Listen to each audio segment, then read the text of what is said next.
Hello, everybody. It's Just in Case from American Newscape. We've got a sluggish computer and fat thumbs on buttons, but here we are anyway.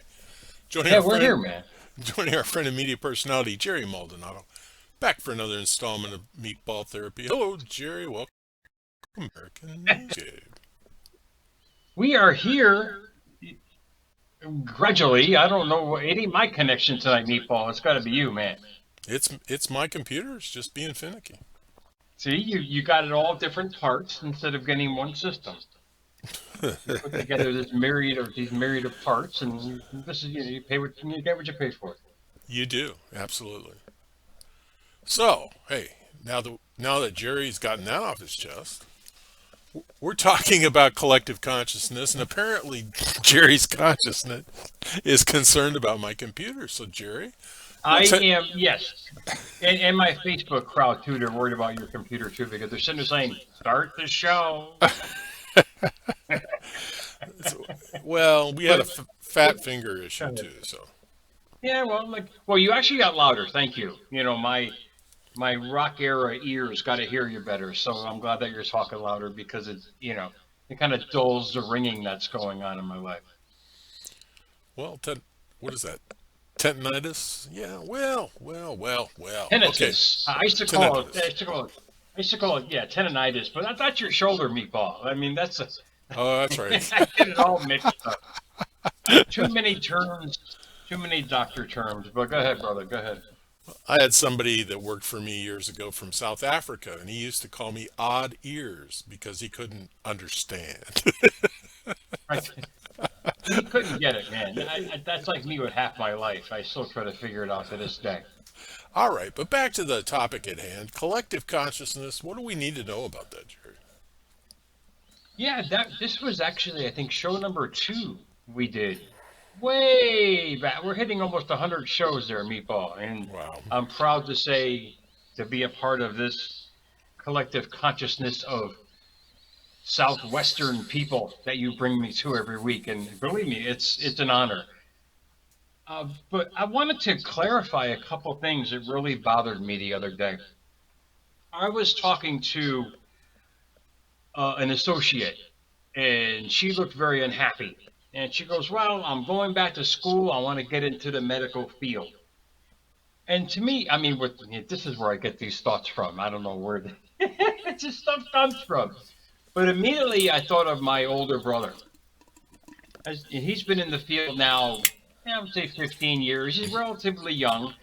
But then I got six or seven or even eight more people I know in different variances of the medical field. Every friggin' one of them has come down with cancer. Every one of them.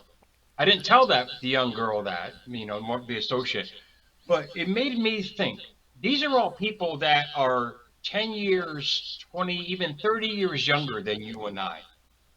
Why is this happening? Why is this epidemic happening with people that I know personally, family, blood, some even on an intimate level from past relationships? Why did every single friggin' one of these people come down with some form of cancer? And it got me thinking of the collective consciousness.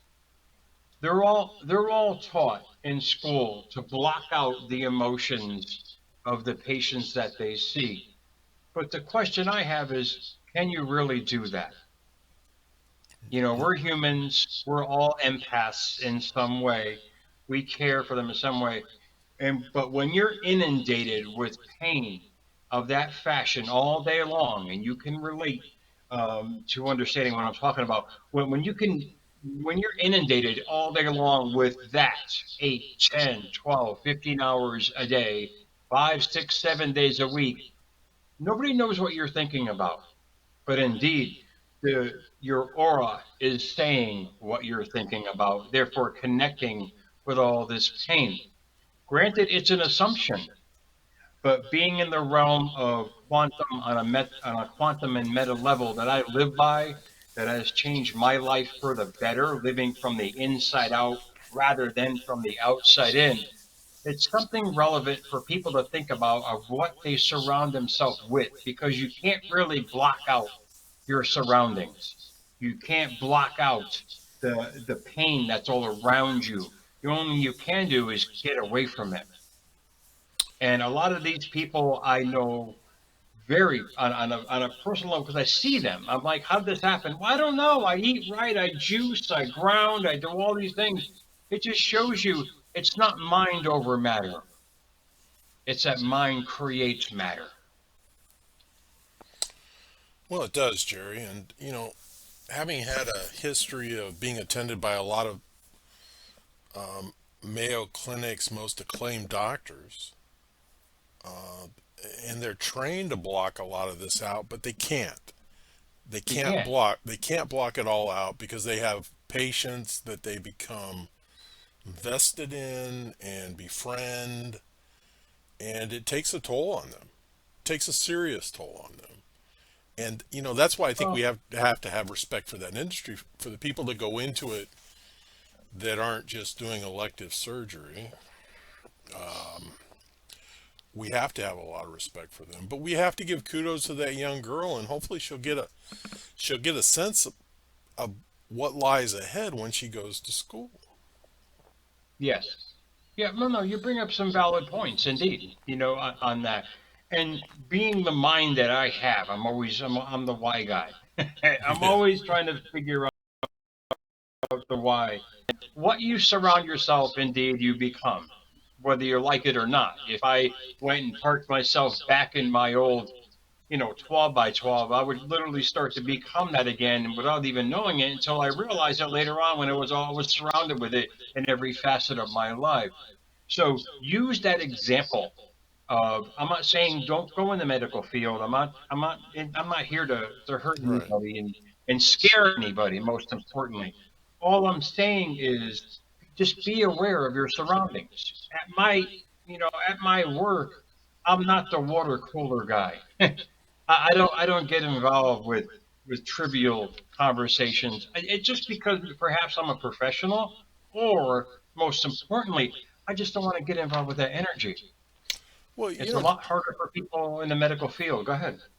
Jerry, even in what we do here, we wear our hearts on our sleeves, and every once in a while, somebody, takes a angry shot at us.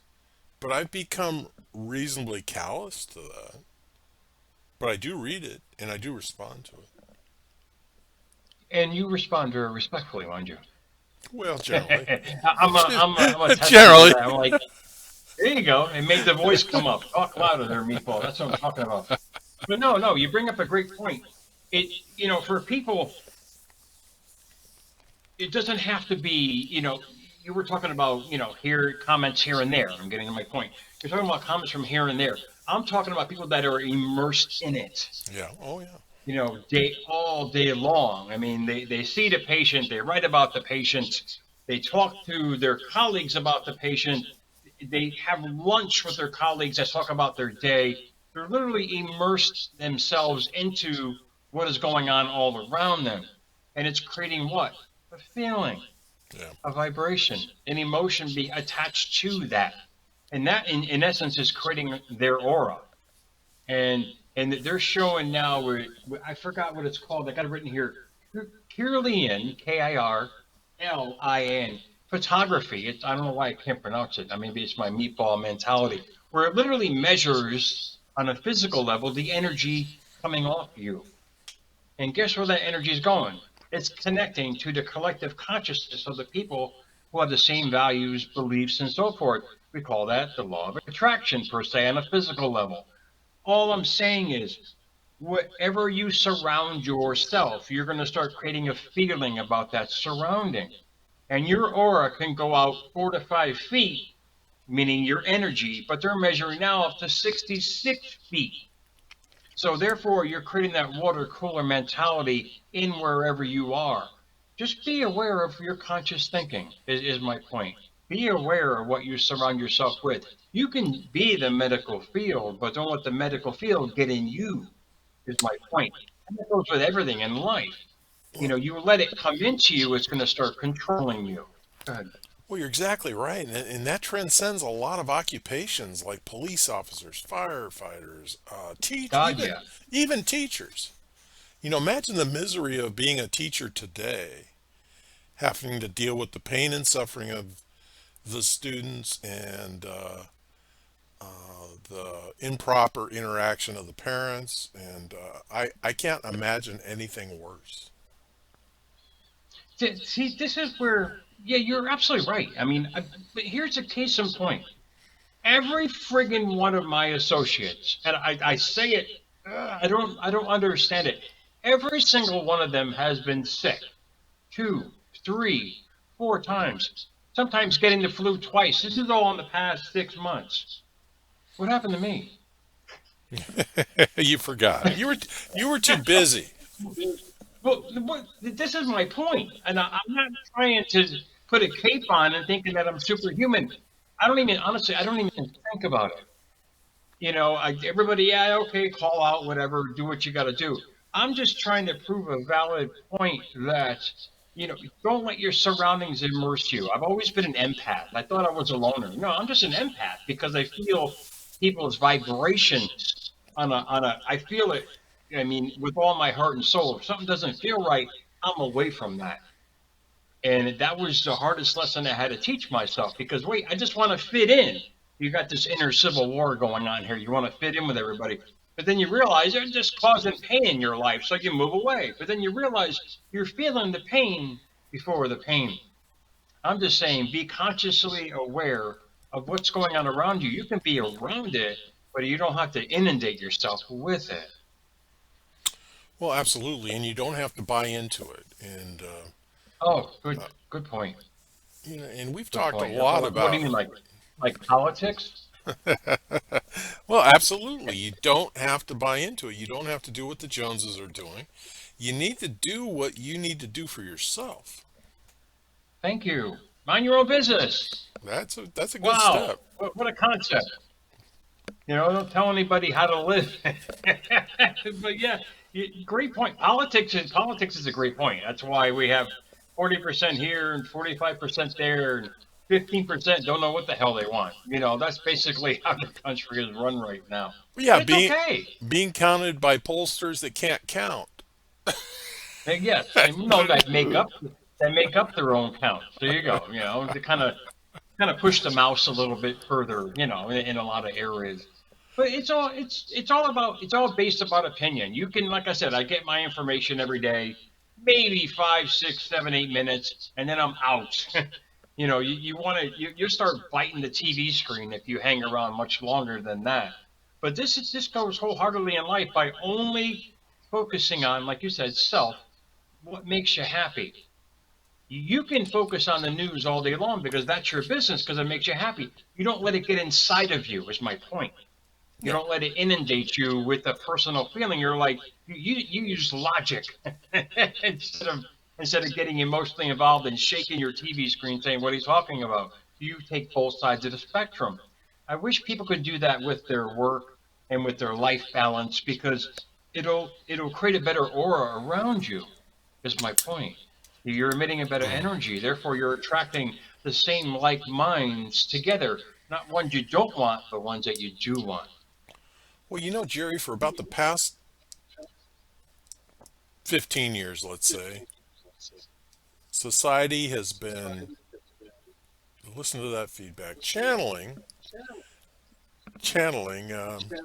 Chicken Little. Oh God, yeah.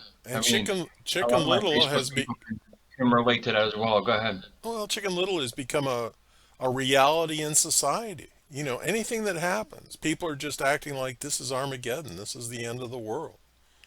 They're Yeah, but taking, think about how that came to pass. well, The exactly. internet. Well, The internet. I mean, and the internet has. Oh, go ahead. I keep interrupting. I well, apologize. no, Go no, ahead. no, no. We're talking about collective consciousness, but we're talking about critical thinking. When we went to school, we were taught how to critically think. Now, the young children are handed a smartphone and a tablet, and they're being told that they're being taught how to critically think, but they're not. No, you can't. You can't think for yourself now, me, Paul. Right. You You can't. can't. We're not allowed to Exactly. do that. We're Exactly. supposed to all take a shot and feel better. But no, I get it. I'm going to get a lot of slack on that because But I didn't have my sleeve rolled up for anybody. I wasn't into that stuff only because I believe in my body per se. But it's my own belief. We were always right, taught to be ourselves growing up. Now the internet is telling us you can't do that. It doesn't follow our beliefs. You got to get on this side, or we're going to hate you or hurt you, or you got to get on this side, or we're going to hate you or hurt you. The fear mongering is prevalent everywhere. You see medical commercials all day long. You don't see, the peanut butter Skippy commercials anymore of a wholesome family. Now it's all about getting sick. To take this drug, to get sick, to take another drug. You're exactly right. It's a collective consciousness of fear that's being installed, reinstalled, and taught people how to conform to a crowd that they know is not right. They can do better in their life, but they're saying, look, don't go that way. This way's better. It's like hanging the shiny thing and follow the light kind of thing from Nemo. So it all makes sense. I wish people can grasp it for themselves to realize how truly powerful they are. And whatever energy you're emitting every day is what you're going to attract every day. So what you surround yourself with, like I said in the beginning, you will become because you're going to attract it through your thoughts, feelings, and your actions. right. And everybody needs to not, in a society that has decided we're going to coddle everybody and we're going to beat whatever edge there is in somebody out of them and sometimes try to legislate against having an edge, it really doesn't help our Oh yeah. generation moving forward. Well, this is where you and I come in, and the thousands of other people out there doing shows like this to reinforce to people that they have their own mind, they have their own belief system, and whatever you put in there, you're going to become. So why not put something good in there? Because we all have the same power. We are all blessed with endowed with all the abilities to create the life that we want if we stop listening to the expletives out there telling us how to think, act, and feel. It's hard with the internet because you have a myriad of different things being bombarded at you. That's why I watch what I click on because Google says, wait, we're going to join you and send you all kinds of new stuff on there. So you literally can condition your own mind by watching what you click on because that will automatically set off Google to say, okay, let's send you more of that. So if it's all good, you're only reconditioning yourself to look at and read about and feel all good. And I didn't know I was doing that unconsciously until I realized how consciously better I felt. Yes. So it's a simple yet powerful way of living by what you're allowing in, you're going to become. Don't let the outside world dictate your future outcome. It's when you play the victim mentality. You and I can relate to this. I played the victim mentality where I end up surrounded by cinder blocks, man, and looking out a window and saying, how did this happen? But when I became the victor mentality, not in a conceited way, but a positive way, well, that's when life literally attracted better to me. It's a simple paradigm shift of thinking and not letting them or the outside world get a hold of your mindset. Well, and I think the moment of greatest achievement for you was when you realized that you could shut out that outside influence. Oh, good point, man. Very, very well. Like I said, I do lose my stuff once in a while. Ask anybody who knows me. Stuff gets through us, it triggers the five senses, blah, blah, blah. But you're right, you're right. And being a proud empath to all my fellow empaths out there who feel everything, I just get away from it. When people have to realize you don't have to be everywhere everybody else is. You got to enjoy your own company to enjoy somebody else's company. And if you, like you said, if you can block things out like that, condition yourself to not allow it in your life. When you say, I am not allowing negativity around me, you got to stand by that preamble to your own constitution of your life. And when you really grasp that it's your belief system that's creating your thought patterns, which are creating your attraction factor, which in turn you are magnetizing your feelings by it, you're going to realize what you're bringing into your life. Yeah, it's a vicious circle. You have to be very, step lightly, pay attention. and Mindful, recognize, indeed. yeah, mindful and recognize what's trying to undermine you. Oh God, yeah, we're all unique. I wish people would realize that Hmm. every single one of us has our own uniqueness, and to protect it, don't let anybody take it. Don't let anybody grab. I mean, I'd be like, oof, I would lose my mind if somebody's trying to help, trying to conform me into something else, and it would be called that a rebel mentality. No, I just want to beat myself, meatball. Leave me alone. I don't have to be like you. I want to be who I am. And that's when I truly became happy by just being who I wanted to be and showing that to the world every day and attracting like minds to fit the narrative that I was pushing out there. Oh, absolutely. And we were influenced by Popeye, and we aspired to be Popeye. We am what we am, and damn it, it's good enough for me. It's funny they were using Bible verses in Popeye. I am what I am. It's like they had secret messages out there for our Christian friends. I mean, yeah, oh yeah, it's amazing. But like I said, they had clean cartoons with a lot of violence. I didn't see my neighbors, jacking down spinach and beating up grandpa. I mean, it didn't happen back then. We had logic, and sadly, logic kind of went out the window, man, with the internet now because now there's a paradox. You're being fought every day on both sides of the spectrum for your attention because your attention brings money to the other There you side, brings go. money to you know what I mean? So you're always getting you have this constant inner civil war of the outside world trying to tell you how to think.